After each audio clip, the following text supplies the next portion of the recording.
From just wrapped its 4th season, and a week later MGM Plus confirmed something big. Season 5 is happening, and it's going to be the last one. That means the writers know exactly where this story ends. And that gave me an idea. What if I went back to the very first episode with that information in my head? Not to rewatch it for fun, to hunt it for clues. Because here's the thing about pilots. Most shows write them before they know what the series is going to become. From is different. The writers have said multiple times that the first episode was built with the entire mythology already mapped out. Which means somewhere in those first 50 minutes, there's a blueprint for a story that took 4 seasons and dozens of deaths to actually play out. So I sat down, watched episode 1 start to finish, and pulled out everything that hits different now that we know how much is coming. Some of these are small. Some of these might genuinely explain why the show ends the way it's about to end. Let's get into it. First thing, the jukebox. Sarah touches the talisman, and the jukebox turns on by itself. If you've seen season 4,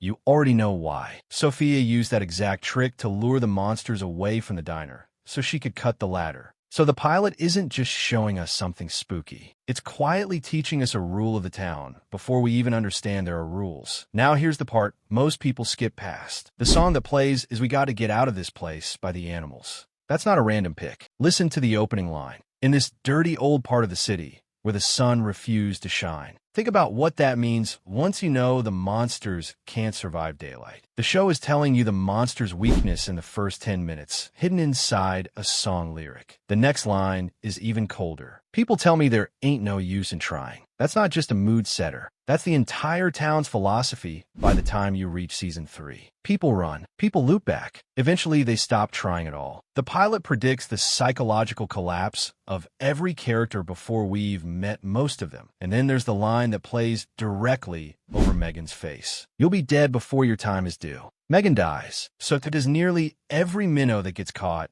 in what the show later calls the shark's net. That's not subtlety for the sake of style. That's the writers handing you a spoiler and betting you won't clock it until years later. Next clue, and this one's easy to miss because it looks like set dressing. After Boyd finishes his walk through town ringing the bell, the camera lingers on a missing person sign at the old motel. On its own, that's nothing. But the show's writers confirm that sign becomes relevant in season 5. So whatever gets picked up in the final season, it was sitting in frame since episode 1, waiting 4 years to matter. Now let's talk about the talismans because this episode does something clever. It shows 4 separate people touching one, and then it shows Boyd picking one up off the ground. That single action is going to matter a lot in a minute. Hold on to that. Before we get there, I want to bring up Julie's story to Ethan, because on a first watch it plays like a bedtime tale. On a 4th watch, it plays like prophecy. Julie tells Ethan that secret fairies are coming back from the Lake of Tears to fix things. Ethan is grieving his brother Norman, and Julie eventually tells him the hard truth. Norman is dead, and when you're dead, you're gone.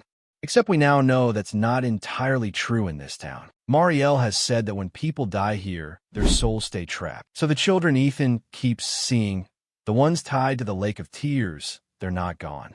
Their souls are still bound to the place. Which means Tabitha's line to Ethan lands very differently in hindsight. She tells him there's no such thing as monsters. And if there's no such thing as monsters, Norman is still alive. That's not comfort. That's a clue about the actual mechanics of how the curse might break by bringing the bones back to that lake and undoing the original bargain. Moving on. There's a quieter theme running through this episode, and it's fathers failing to protect their families. Boyd tells Frank a man protects his family, and at the time it just sounds like tough guy dialogue. But look at everyone around him in the same hour. Lou can't protect Kenny because of his own condition. Ellis won't even look at Boyd because Boyd wasn't there when Abby needed him, and Boyd ended up being the one who had to kill her himself. That line isn't a throwaway.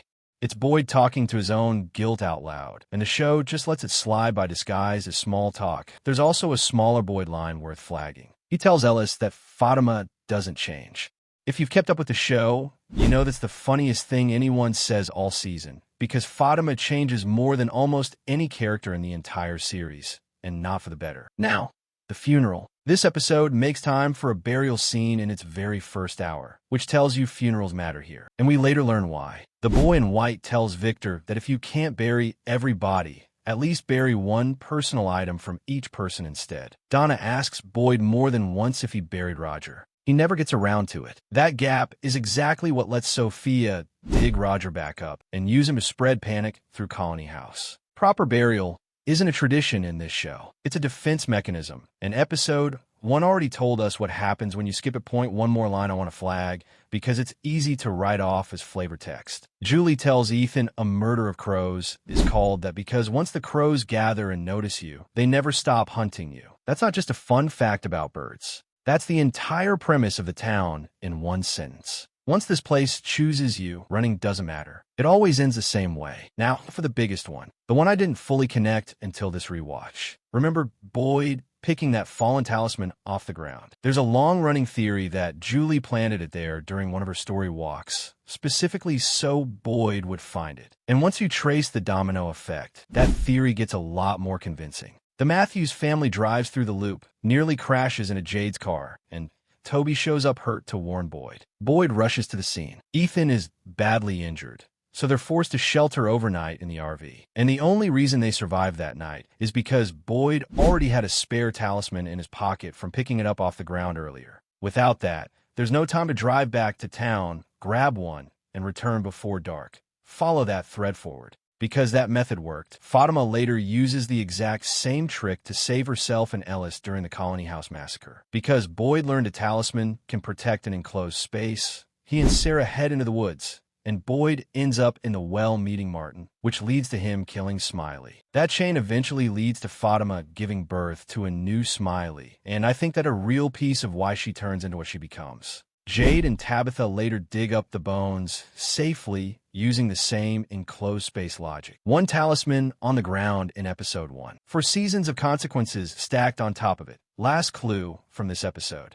Ethan has a seizure right at the end, and it looks almost identical to what Julie experiences when she story walks. The episode cuts before we get an answer, but in the very next episode, Ethan wakes up describing a drawing of the Lake of Tears, with all of them inside it, until something screams because a spider drops from the ceiling. After everything we've learned across 4 seasons about how story walking works, I think Ethan's story walked in his very first episode on screen, which means the show handed us its central mechanic before most viewers even knew it existed.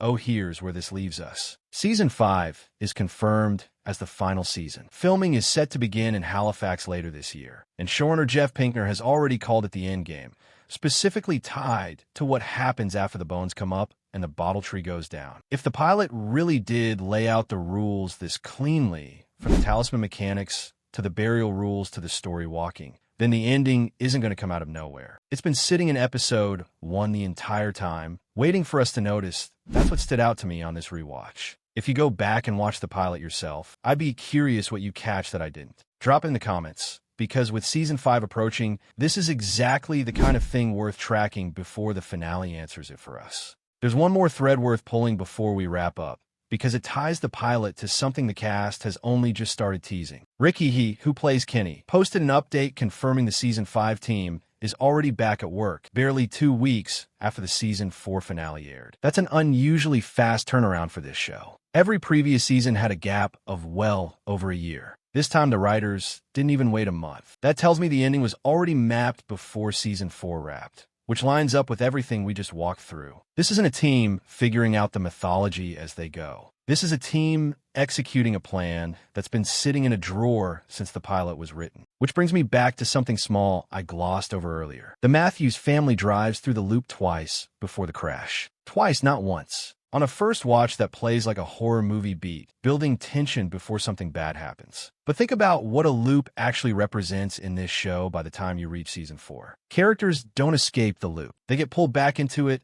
over and over until they either die or stop trying. The pilot puts the Matthews family through that exact pattern in miniature before they've even parked the car. It's the entire series compressed into 30 seconds of driving. And then there's Christy and Kenny. I mentioned earlier how cute that flirtation was on this rewatch, and I want to sit with that for a second because it's easy to forget how normal episode 1 is allowed to feel. There's a school dance energy to those scenes. 2 teenagers being awkward around each other like this is any other town. That contrast matters. The show needed us to believe, even briefly, that this could be an ordinary place with ordinary problems, so that everything after hits harder. Every writer's room decision in that pilot is doing double duty. It's world building and it's misdirection at the same time. Here's my last theory, and it's the one I keep coming back to. If Julie really did place that talisman for Boyd to find, that means someone inside the loop understands the rules well enough to manipulate outcomes before the audience even knows the rules exist. That's not a small detail. That's a character playing a longer game than anyone else in the show, possibly longer than the man in yellow himself. If Season 5 really is the end game, I'd bet Julie's awareness of the loop's mechanics ends up being one of the last pieces that clicks into place, and the pilot gave us the first hint of it before we knew to look to. That's what stood out to me on this rewatch. If you go back and watch the pilot yourself, I'd be curious what you catch that I didn't. Drop it in the comments, because with Season 5 approaching, this is exactly the kind of thing worth tracking before the finale answers it for us. If you made it this far, you clearly care about this show as much as I do, and that's exactly who this channel is built for. I go through from episode by episode, pull apart every theory the writers plan on purpose, and connect the dots long before most people even notice there's a pattern. Season 5 is coming. It's the final chapter, and there are still a lot of threads left hanging. I plan on covering every single one of them, from the talismans to the bones to whatever the man in yellow has actually been building toward this whole time.